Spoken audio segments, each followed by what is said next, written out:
Bonjour à tous. Nous allons aujourd'hui vous présenter en détail les différentes ailes de l'Aéromode V3. Pour ceux qui auraient raté la présentation de la gamme Aéromode Wing 2025, je vous invite à regarder la vidéo de présentation en cliquant sur le lien. Pour ceux qui ne me connaissent pas, je suis Robert Maréchal, le fils d'Alexis Maréchal, qui est le fabricant et designer des foils Aéromode.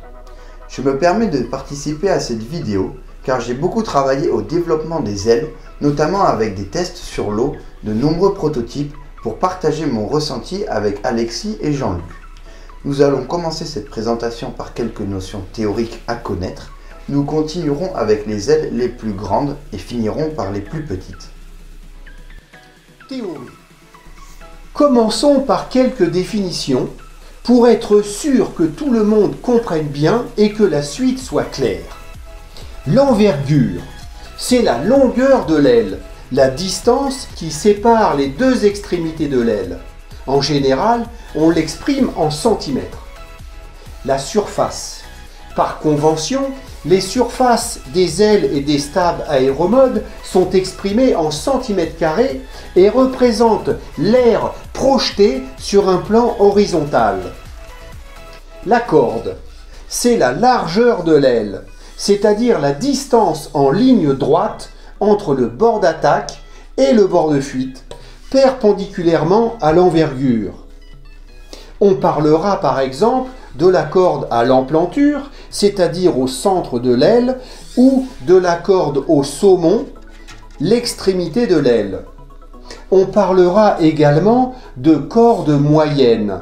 Son calcul est facile, c'est la surface divisée par l'envergure. Allongement. L'allongement d'une aile, ou aspect ratio, c'est le rapport entre l'envergure et la corde moyenne. Une aile à grand allongement a une grande envergure par rapport à la corde, alors qu'une aile à faible allongement a une envergure plus modérée par rapport à la corde. Le calcul de l'allongement est simple, c'est l'envergure divisée par la corde moyenne. Un allongement important augmente la performance globale, décollage plus précoce, meilleure glisse et remontée au près. Un allongement plus faible est meilleur pour la maniabilité et le contrôle, mais aussi pour l'accélération. Effilement. L'effilement représente la diminution de la corde le long de l'envergure. Une aile avec une grande corde à l'emplanture qui diminue beaucoup en allant vers le saumon a un effilement important. Alors qu'à l'inverse, une aile plus rectangulaire aura un effilement plus faible. Un gros effilement augmente la maniabilité. Outline. L'outline, c'est la forme globale de l'aile vue de dessus. L'outline permet de visualiser les notions abordées précédemment, comme l'allongement, l'évolution de la corde et l'effilement. L'outline met également en évidence la flèche de l'aile, c'est-à-dire le décalage entre la corde à l'emplanture et la corde au saumon. Une flèche importante permettra d'augmenter la stabilité et de diminuer les risques de ventilation lorsque le saumon est à la surface. En revanche, une flèche nulle ou négative augmentera la maniabilité, mais aussi l'instabilité et les risques de ventilation. Dièdre. Le dièdre, c'est l'évolution verticale de l'aile le long de l'envergure. On parlera d'un dièdre vers le bas lorsque l'aile descend en allant vers le saumon, ou vers le haut lorsque le saumon est plus haut que le reste de l'aile. Le dièdre a une importance capitale sur le comportement du foil. Le dièdre des ailes est systématiquement vers le bas. Plus il est important et plus il stabilise le foil en roulis. C'est le contrôle de la gîte contre gîte. Plus il est faible, plus il déverrouille le foil, ce qui augmente sa maniabilité. Sur le stab, le dièdre permet de stabiliser le foil en lacet, contrôle gauche-droite. Un dièdre nul rendra le foil totalement libre en lacet, ultra maniable, réactif, très intéressant pour les manœuvres, le surf et le freestyle.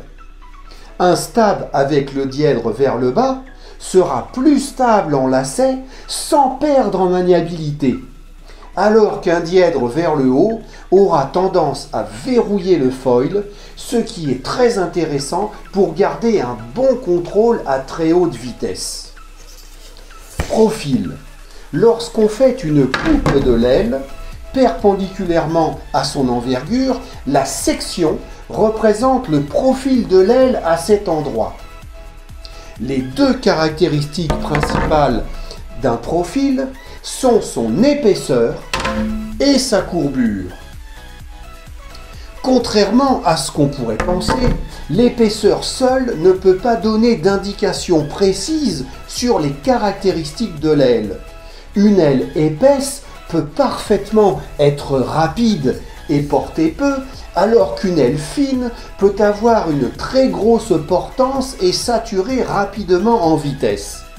En réalité, c'est surtout la courbure et la répartition de l'épaisseur qui vont déterminer les aptitudes d'un profil et donc la plage d'utilisation globale d'une aile. La 1320 NJ. Des 4 ailes actuellement disponibles pour l'aéromode V3, celle-ci est un peu à part, car elle ne fait pas partie des ailes R qui ont été optimisées pour la glisse à haut régime. En effet, cette 1320 a été travaillée pour obtenir une glisse exceptionnelle, mais à bas régime pour l'Ultra Light Wind.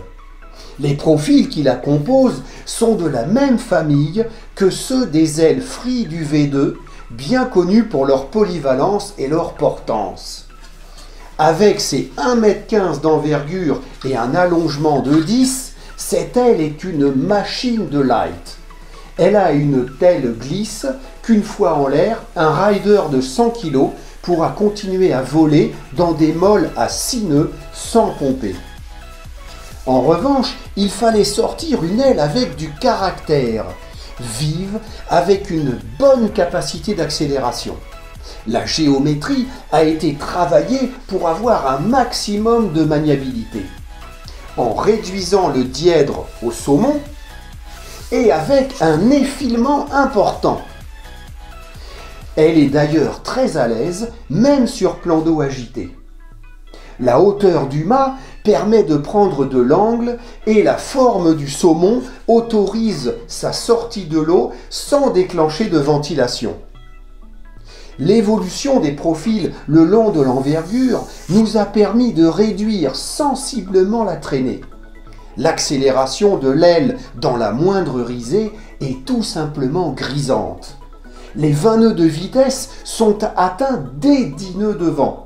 Et en appuyant un peu, les 23 nœuds s'atteignent relativement facilement, avec un excellent contrôle. Par contre, pour observer de telles performances, il est nécessaire d'avoir une voile qui offre une très bonne glisse également, et suffisamment rigide pour ne pas se déformer à cause du vent apparent qui entraîne inévitablement un surtoilage. Les aptitudes au près sont tout simplement hors normes, même dans les mini, le cap qu'il est possible de faire est très honorable.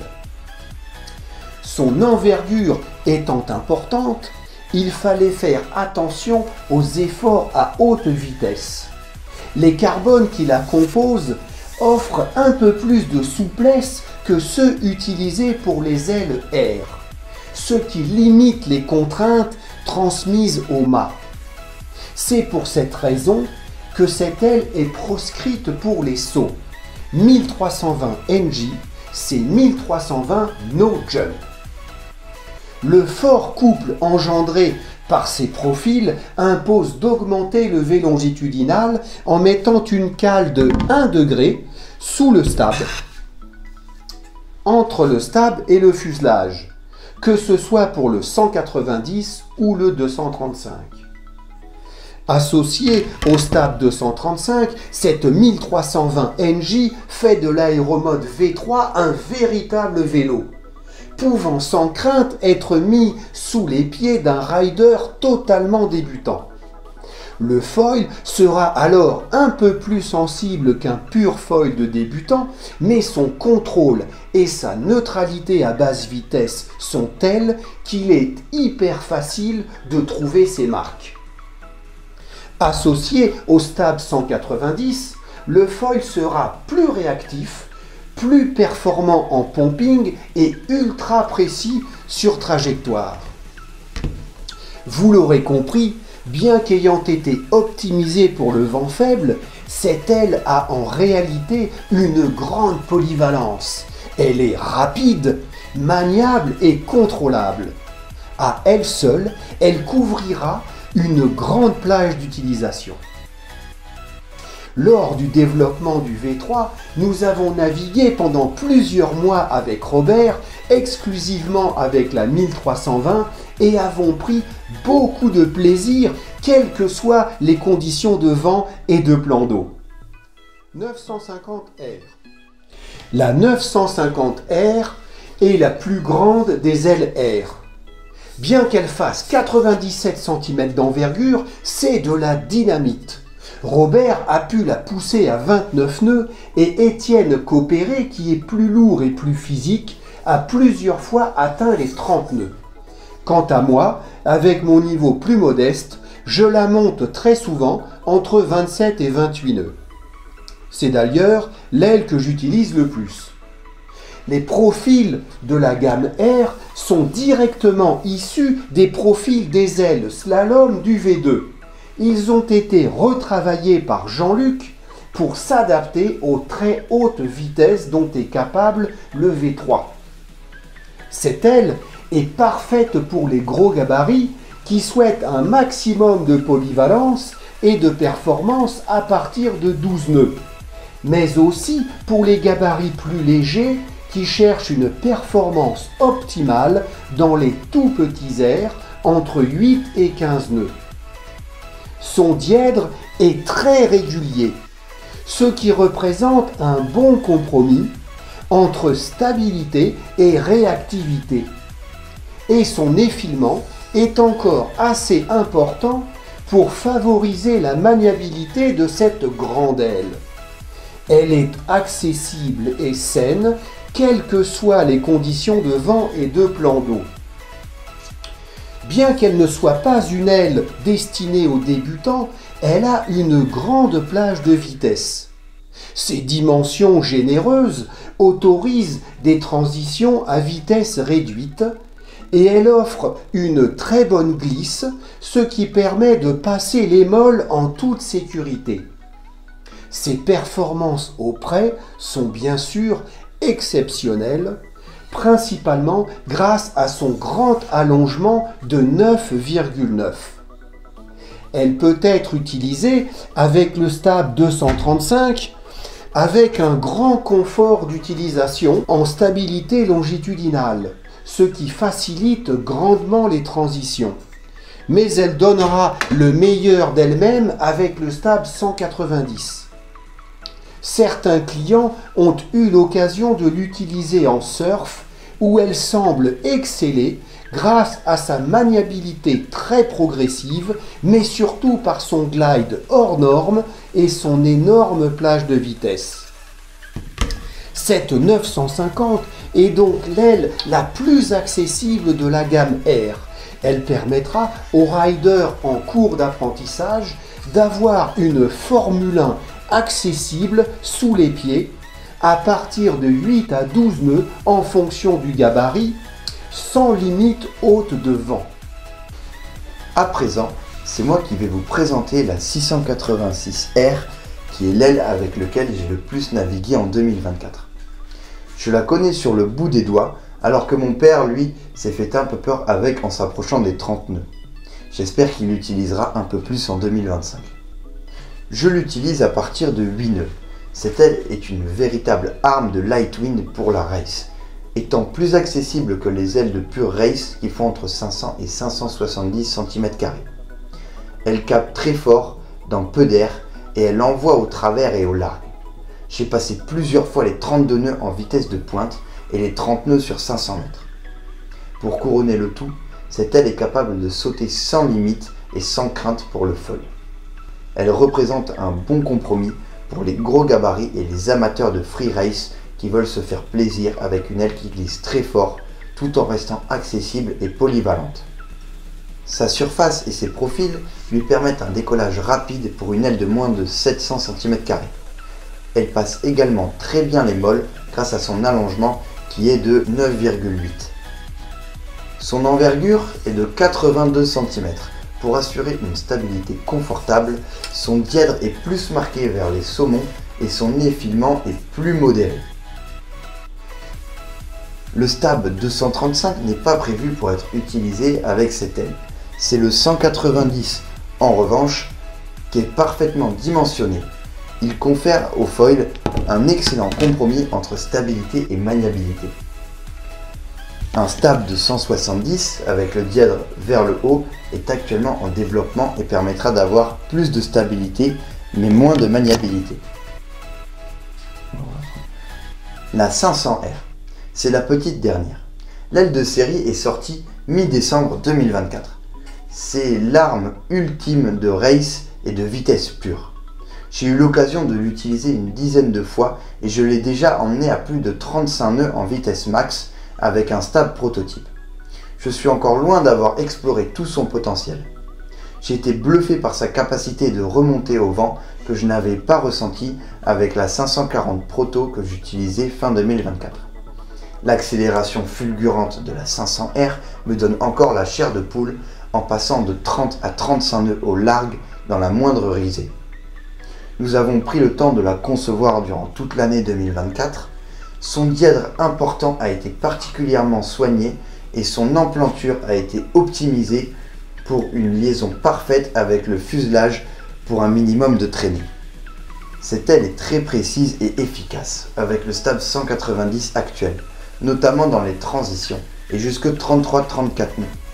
Pour un contrôle optimal à très haute vitesse, elle nécessitera un stab plus petit avec le dièdre vers le haut. Contrairement aux autres ailes de l'Aeromod V3, cette aile n'est pas à mettre sous les pieds de tout le monde. Un solide bagage technique est nécessaire pour exploiter son plein potentiel. Elle fera le bonheur de tous les passionnés de vitesse et de race sans compromis. Elle permettra également de se lâcher dans les sauts contrairement aux autres foils de race.